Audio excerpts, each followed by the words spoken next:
بسم اللہ الرحمن الرحیم انا اعطیناک الکوثر فصل لربک وانحر ان شانئک هو الابتر۔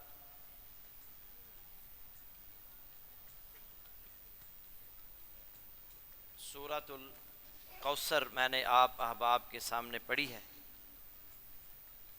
اللہ رب العزت اس صورت میں ارشاد فرما رہے ہیں انا اعطیناک الکوثر، بے شک ہم نے آپ کو خیر کثیر عطا کی ہے۔ فصل لربک وانحر، پس آپ اپنے رب کے لیے نماز پڑھیے اور قربانی کیجیے۔ ان شانئک هو الابتر، بے شک آپ کا دشمن ہی ابتر ہے، بے نام و نشان ہے، جڑ کٹا ہے۔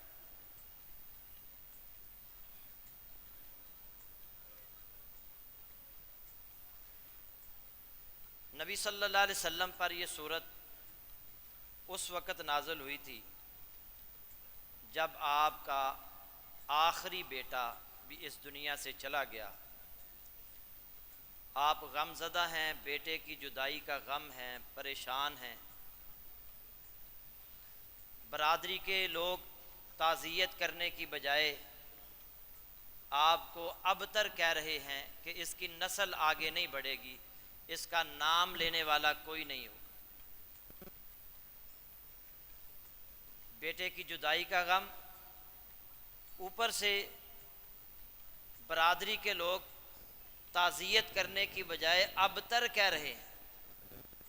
اللہ نے اس موقع پر سورہ کوثر نازل فرمائی اور آپ کو حکم دیا فصل لربک وانحر، آپ اپنے رب کے لیے نماز پڑھیے اور قربانی کیجیے۔ لوگ آپ کو ابتر کہہ رہے ہیں، آپ پریشان ہیں، تکلیف میں ہیں، بیٹے کی جدائی کا غم ہے، اور اللہ کیا کہہ رہے ہیں؟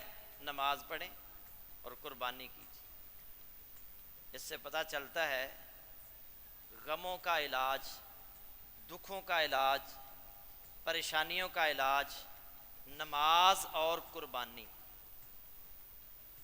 نماز اور قربانی۔ ہمارے یہاں جب بھی عید الاضحیٰ آتی ہے، لوگ مسئلہ پوچھتے ہیں جی قربانی جو ہے وہ فرض ہے کہ سنت ہے؟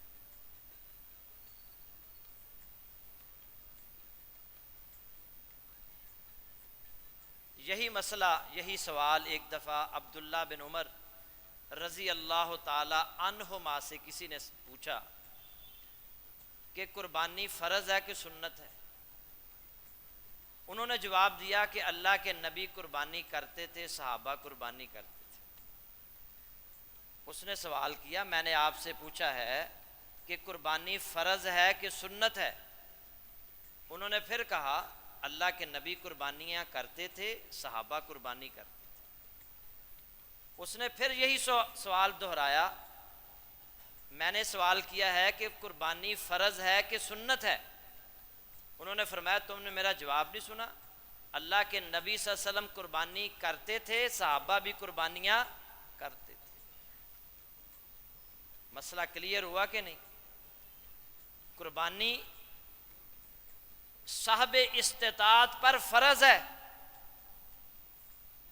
جسے اللہ نے استطاعت دی ہے اس پر قربانی فرض ہے، کیونکہ اللہ نے حکم دیا ہے فَصَلِّ لِرَبِّكَ وَانْحَرْ، آپ اپنے رب کے لیے نماز پڑھیے اور قربانی کیجیے۔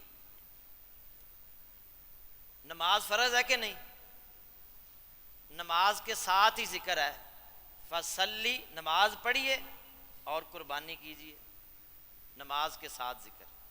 سورۃ الانعام میں بھی فرمایا قل ان صلاتی و نسکی و محیای و مماتی للہ رب العالمین، آپ کہہ دیں میری نماز، میری قربانی، میرا جینا، میرا مرنا اللہ رب العالمین کے لیے. یہاں بھی دیکھیں قل ان صلاتی و نسک، نماز کے ساتھ ہی قربانی کا ذکر ہے. نماز بھی فرض ہے اور صاحب استطاعت لوگوں پر قربانی کرنا بھی فرض ہے. اور بہت سارے دلائل دیے جا سکتے ہیں.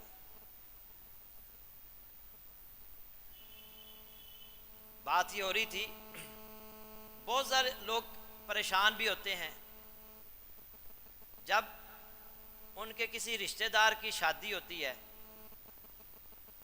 قرض پکڑ کر سب گھر والوں کے پورے ٹبر کے کپڑے نہیں بناتے، لاکھوں روپیہ لگا دیتے ہیں. شادی کس کی ہے جی؟ میرے بھانجے کی شادی ہے جی، میرے بھتیجے کی شادی ہے، اور 2-3 لاکھ روپیہ لگا دیں گے. لیکن قربانی کی باری پوچھتے ہیں فرض ہے کہ سنت ہے؟ مجھے بتائیں اللہ کے نبی صلی اللہ علیہ وسلم سے کوئی غریب ہو سکتا ہے؟ کوئی ایسا یہاں آپ جتنے لوگ ہیں یا پورے پاکستان میں مجھے ایسا گھر دکھائیں جس کے گھر میں 2 مہینے چولہا نہ جلے؟ کوئی گھر ہے ایسا؟ اور اللہ کے نبی تو صبح شام کھاتے تھے، ہم 3 4 دفعہ کھاتے ہیں، صبح بھی، دوپہر بھی، شام کو بھی، درمیان میں بھی. اتنا ہم کھاتے ہیں، اتنی نعمتیں ہیں. اللہ کے نبی کے گھر 2 مہینے چولہا نہیں جلتا، اور آپ قربانی کر رہے ہیں. کتنی قربانیاں کر رہے ہیں؟ آپ نے زندگی میں ایک ہی حج کیا ہے، اگلے حج سے پہلے آپ اس دنیا سے جا چکے تھے. ایک حج کیا، اور حج پر آپ نے 100 اونٹوں کی قربانی. کتنے اونٹوں کی؟ 100 اونٹوں کی قربانی. گھر کے حالات 2 مہینے چولہا نہیں جلتا، قربانی کی باری آئی تو 100 اونٹ. اور عید الاضحیٰ کے لیے 100 اونٹ. اور پھر اللہ کے نبی صلی اللہ علیہ وسلم نے یہ حج کے لیے 100 اونٹ اور عید الاضحیٰ کی الگ سے قربانی کی. اپنی طرف سے بکری اور ازواج مطہرات کی طرف سے ایک گائے کی قربانی. 100 اونٹوں کی قربانی، ایک گائے کی قربانی، ایک جو ہے وہ بکری کی قربانی. یہ ہے ہمارے لیڈر، یہ ہے ہمارے امام. اور ہم سوال کرتے ہیں جی فرض ہے کہ سنت ہے؟ 1 کروڑ روپے کے گھر میں رہتے ہیں اور سوال کر رہے ہیں فرض ہے کہ سنت ہے. شادی پر لاکھوں روپیہ لگا دیتے ہیں، قربانی نہیں کرتے. اللہ تعالیٰ ہدایت نصیب فرمائے. قربانی جو ہے یہ ابراہیم علیہ السلام کی سنت، یہ مسلمانوں کی سنت، یہ رسول اللہ کی سنت. طریقہ ابراہیم علیہ السلام، سنت ابیکم ابراہیم، یہ تمہارے باپ ابراہیم علیہ السلام کی سنت ہے. اور اس کا ذکر قرآن میں بھی ہے، وَفَدَيْنَاهُ بِذِبْحٍ عَظِيمٍ، اور ہم نے بڑی قربانی اسماعیل کے فدیے میں دے کر اسے چھڑا لیا.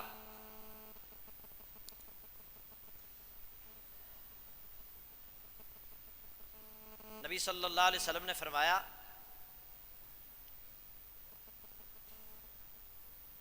حضرت برا بن عازب رضی اللہ تعالیٰ عنہ حدیث کے راوی ہیں، بخاری مسلم کی حدیث ہے. آپ نے فرمایا اس دن یعنی قربانی کے دن، عید الاضحیٰ کے پہلے دن، ہم پہلے نماز ادا کرتے ہیں.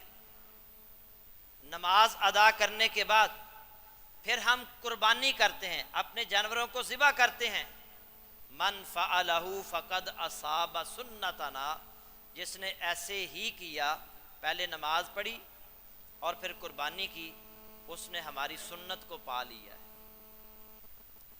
اور اسی طرح ایک اور حدیث بخاری مسلم میں ہے، یہ مسلمانوں کی بھی سنت قرار دیا نبی صلی اللہ علیہ وسلم نے.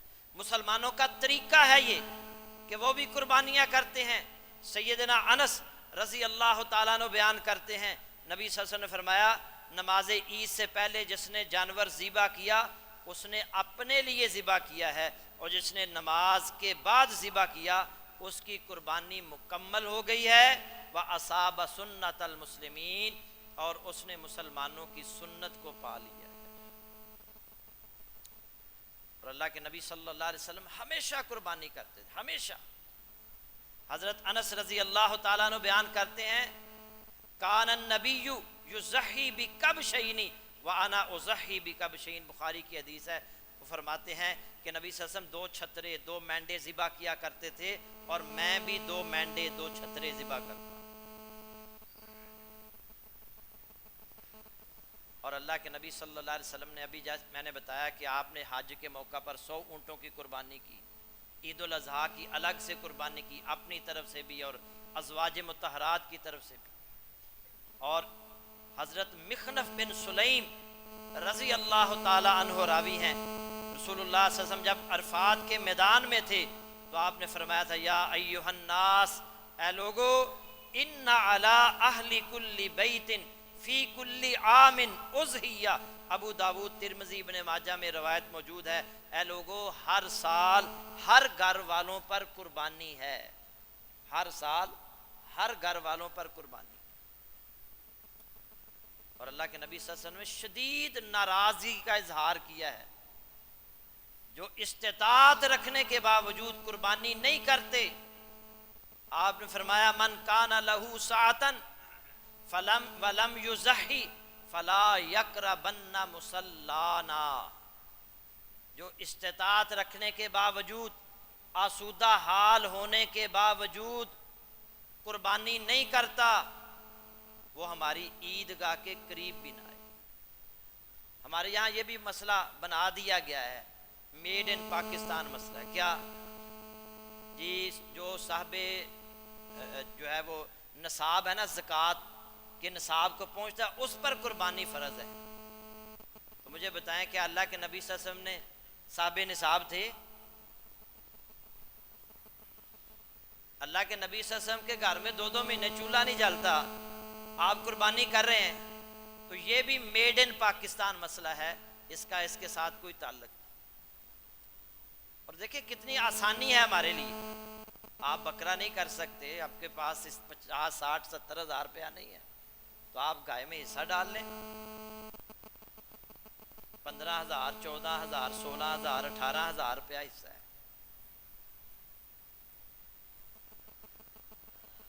جہاں ہم فضول اور بے مقصد کاموں میں اپنا روپیہ برباد کرتے ہیں۔ اور دیکھیں، آپ قربانی میں حصہ ڈال دیا، آپ نے 16,000 روپیہ حصہ ڈال دیا، آپ کے گھر میں گوشت آئے گا، آپ اس گوشت کو تقسیم بھی کریں گے، پھر بھی آپ اپنے لیے بھی رکھیں گے، اور دوست احباب بھی آپ کے گھر میں بھیجیں گے، پورا 2 3 مہینے گوشت نہیں کھاتے رہتے، وہ کھاتے رہتے ہیں کہ نہیں؟ 3 مہینے 4 مہینے گوشت کھاتے رہتے ہیں، تو گوشت کی بچت ہوتی ہے کہ نہیں؟ آپ اس طرف سوچیں نا کہ میں نے 3 مہینے گوشت خریدنا ہی نہیں، 2 مہینے گوشت خریدنا ہی نہیں، آپ کی فریج بھری ہوئی ہے، تو آپ کا تو پیسے کہاں خرچ ہوئے؟ بچت ہی بچت ہے، اس میں کوئی ایسا مسئلہ نہیں ہے، کوئی پریشانی کی بات۔ آپ کر تو دیکھیں۔ عبد المالک مجاہد حافظہ اللہ دارالسلام کے مالک، وہ بتاتے ہیں ان کی بڑی غربت انہوں نے دیکھی ہے ابتدا میں۔ وہ کہتے ہیں کہ میں نے پیسے اکٹھے کیے قربانی کے لیے، اور جب میں نے قربانی کا ریٹ پتہ کیا، آج سے 45-46 سال پہلے کی بات، پتہ کروایا تو قربانی جتنے کی مل رہی تھی 100 روپیہ کم تھی۔ 45 سال پہلے 46 سال پہلے 100 روپے کی بھی بڑی ویلیو تھی، 100 روپیہ کم تھا۔ میں نے کسی سے قرض لے کر قربانی کی، وہ کہتے ہیں جب میں نے قربانی کی، اللہ رب العزت نے پھر حالات پلٹ دیے، بہتر سے بہتر، بہتر سے بہتر۔ آج پوری دنیا کے اندر دارالسلام موجود ہے کہ اس کے ادارے، اس کی بک شاپس پوری دنیا کے اندر موجود۔ ہم شادی بیاہ کے لیے قرض پکڑ لیں گے، قربانی کے لیے مولوی صاحب سے پوچھیں گے جی میں نے قرض مقروض ہوں، کیا قربانی کے لیے قرض لے سکتا ہوں؟ بھائی دیگر ضروریات کے لیے لیتے ہو تو قربانی کے لیے کیوں نہیں لے سکتے؟ جب تمہیں پتہ ہے کہ میں آسانی کے ساتھ ادھر ادھر سے پیسے اور آئیں گے تو میں دے دوں گا۔ اور یہ بھی یاد رکھیں، چند ایک مسائل بھی سن لیں۔ ایک گھر میں جتنے بھی افراد ہیں وہ ایک قربانی ان کے لیے کافی ہے، لیکن اگر کوئی ایک سے زائد بھی کرنا چاہے تو کر سکتا ہے، اگر اللہ نے استطاعت دی ہے، مگر ریاکاری اور دکھلاوے کے لیے نہیں۔ اس لیے نہیں کہ لوگوں کو پتہ چلے میرے گھر کے باہر جو ہے نا ایک اونٹ کھڑا ہے، ایک گائے کھڑی ہے، 5-7 بکرے کھڑے ہیں، اور پورے محلے میں ٹور ہوگی فلاں چودھری صاحب جو ہے نا اتنے جانور قربان کر رہے ہیں۔ اس طرح آپ 100 بھی قربانیاں کر دیں گے تو کوئی اجر نہیں ملے گا، بلکہ الٹا گناہ ہوگا۔ من صلی یرائی فقد اشرک، من صام یرائی فقد اشرک، من تصدق یرائی فقد اشرک۔ جس نے دکھلاوے کے لیے نماز پڑھی، جس نے دکھلاوے کے لیے روزہ رکھا، جس نے دکھلاوے کے لیے صدقہ کیا، اس نے شرک کیا۔ آپ تو اللہ کے لیے نہیں کر رہے، لوگوں کو دکھانے کے لیے۔ لوگ کیا کہیں گے کہ انہوں نے قربانی نہیں کی، لوگ کیا کہیں گے، بچے کیا کہیں گے، دوسرے ہمارے بچوں کو دوسرے بچے کہتے ہیں جی ہم نے قربانی کی، تم کر رہے ہو۔ اس ڈر سے قربانی کر رہے ہیں، اس ڈر سے کہ لوگ کیا کہیں گے، یہ اس کا کوئی اجر نہیں۔ آپ نے قربانی کرنی ہے تو اللہ کا حکم سمجھتے ہوئے، ابراہیم علیہ السلام کی اور رسول اللہ صلی اللہ علیہ وسلم کی اور مسلمانوں کی سنت سمجھتے ہوئے قربانی کریں۔ حضرت ابو ایوب انصاری رضی اللہ تعالیٰ عنہ راوی ہیں، وہ کہتے ہیں کہ نبی صلی اللہ علیہ وسلم کے زمانہ میں ایک آدمی اپنی اور اپنے سارے گھر والوں کی طرف سے ایک ہی قربانی دیا کرتا۔ ترمذی ابن ماجہ میں حدیث ہے، اور اسی طرح نبی صلی اللہ علیہ وسلم فرمایا، صحیح مسلم کی حدیث ہے، لا تذبحوا الا مسنۃ الا ان یعصر علیکم فتذبحوا جزاء من الظان۔ 2 دانتا جانور قربان کرنا ہے، اور اگر 2 دانتا جانور مشکل ہے، مل نہیں رہا، یا آپ کے پاس پیسے کم ہیں، اس کا وہ مہنگا ہے، تو پھر جزاء من الظان، بھیڑ کے بچے میں کا 1 سال کا جو ہے نا جزاء، جسے ہم اپنی زبان میں کھیرا کہتے ہیں، دمبا چھترا جو ہے، بھیڑ کا جو بچہ ہے جو 1 سال کا ہے، اس کی قربانی کریں۔ اور یاد رکھیں علماء کا اجماع ہے اس بات پر کہ بکرا اور بکری، اونٹ اور اونٹنی، اور اسی طرح گائے اور بچڑا، اس میں دوندا ہونے کی شرط ہے، لازمی ہے اس میں، لیکن ہم نہیں دیکھتے، اکثر نہیں دیکھتے لوگ۔ ان تینوں میں اگر آپ نہیں یہ خرید سکتے تو پھر دمبا خرید لیں، چھترا خرید لیں، جو 1 سال کا کھیرا بھی لگ جاتا ہے۔ اور عام حالات کے اندر بھی عقبہ بن عامر رضی اللہ تعالیٰ عنہ کہتے ہیں کہ نبی صلی اللہ علیہ وسلم کے ساتھ 2 دانتوں سے کم عمر دمبا کی بھی ہم قربانی کر لیا کرتے ہیں، نسائی میں یہ حدیث موجود ہے۔ اسی طرح نبی صلی اللہ علیہ وسلم کے زمانے کے اندر خصی اور غیر خصی دونوں کی قربانی ہوا کرتی تھی۔ اللہ کے نبی صلی اللہ علیہ وسلم، حضرت جابر بن عبداللہ رضی اللہ تعالیٰ عنہ راوی ہیں، مجمع الزوائد کے اندر یہ روایت موجود ہے، اللہ کے نبی صلی اللہ علیہ وسلم کے پاس 2 سینگوں والے چتکبرے بڑے بڑے خصی مینڈے لائے گئے، چھترے لائے گئے، آپ نے ان میں سے ایک کو پچھاڑا اور فرمایا بسم اللہ واللہ اکبر ام محمد و امتہ من شہد لک بالتوحید و شہد لی بالبلاغ۔ اللہ کے نام سے، اللہ تعالیٰ میں سے، اللہ تعالیٰ کے نام سے، اور اللہ تعالیٰ بسم اللہ واللہ اکبر، اللہ سب سے بڑے ہیں، اور یہ قربانی محمد صلی اللہ علیہ وسلم کی طرف سے ہے اور امت کے ہر اس فرد کی طرف سے ہے جس نے توحید کی گواہی دی، وَشَهِدَ لِي بِالْبَلَاغِ، اور میرے پیغام الہی کو پہنچانے کی شہادت دی۔ ہر توحید پرست کی طرف سے اللہ کے نبی صلی اللہ علیہ وسلم قربانی کیا۔ تو اس سے پتہ چلا کہ قربانی جو ہے خصی کی بھی جائز ہے اور غیر خصی کی بھی جائز ہے، اور قربانی کے 4 دن ہیں۔ مسند احمد کی حدیث ہے، جبیر بن مطعم حدیث کے راوی ہیں، نبی صلی اللہ علیہ وسلم نے فرمایا وفی کل ایام التشریق ذبح، تشریق کے سب دنوں میں قربانی کا جانور ذبح کرنا درست ہے۔ 10 ذوالحج کو کہتے ہیں یوم النحر، اور یہ ایام تشریق آپ المنجد دیکھ لیں اور دیگر جو ہے وہ کتابیں دیکھ لیں، ڈکشنریاں دیکھ لیں، اس میں ایام تشریق کہتے ہیں 11 12 13 ذوالحج، 11 12 اور 13۔ ویسے اللہ کے نبی صلی اللہ علیہ وسلم نے 10 ذوالحج کو ہی قربانی کی ہے، آپ نے 2 کو 11 12 13 کو نہیں کی، آپ نے پہلے دن افضل ہے، لیکن ایک ہے رسول اللہ صلی اللہ علیہ وسلم نے کی نہیں، آپ نے 10 کو ہی کی ہے قربانی۔ لیکن اللہ کے نبی کا فرمان ہے کہ ایام تشریق میں قربانی کی جا سکتی ہے، 10 کے علاوہ ایام تشریق 3 ہیں، 11 12 13۔ اور سعودی عرب میں ایک علماء کی کمیٹی ہے، اس کا بھی یہی فتویٰ ہے کہ 4 دن قربانی کے ہیں۔ اسی طرح زاد المعاد کے اندر سیدنا علی رضی اللہ تعالی عنہ کا بھی ایک قول ہے کہ قربانی کے دن عید الاضحیٰ کا دن اور اس کے 3 دن بعد بھی ہیں، اور یہ چوتھا دن جو ہے یہ مغرب سے پہلے پہلے تک۔ اور یہ بھی یاد رکھیں کہ قربانی جو ہے یہ دن کے اوقات میں بھی کی جا سکتی ہے، رات کو بھی کی جا سکتی ہے۔ ہمارے یہاں یہ بھی لوگوں کے ذہنوں میں ڈال دیا گیا کہ دن میں قربانی کی جا سکتی ہے، رات کو نہیں۔ رات کو بھی قربانی کی جا سکتی ہے، دن کو بھی کی جا سکتی ہے، یعنی 10 ذوالحج عید الاضحیٰ کی ادائیگی کے بعد سے لے کر آپ جو ہے وہ 10 تاریخ کو 11 تاریخ کو رات میں بھی اور دن میں بھی 13 تاریخ کو مغرب سے پہلے پہلے تک، کیونکہ اگلا دن پھر جو ہے نا وہ مغرب کے بعد اسلامی اگلا دن شروع ہو جاتا ہے، تو رات میں بھی قربانی کی جا سکتی ہے، دن میں بھی۔ بعض لوگوں نے نا قرآن کی اس آیت سے کہا کہ اللہ رب العزت نے فرمایا وَاذْكُرُوا اسْمَ اللَّهِ فِي أَيَّامٍ مَعْلُومَاتٍ، ایام کے لفظ سے نا انہیں مغالطہ لگ گیا۔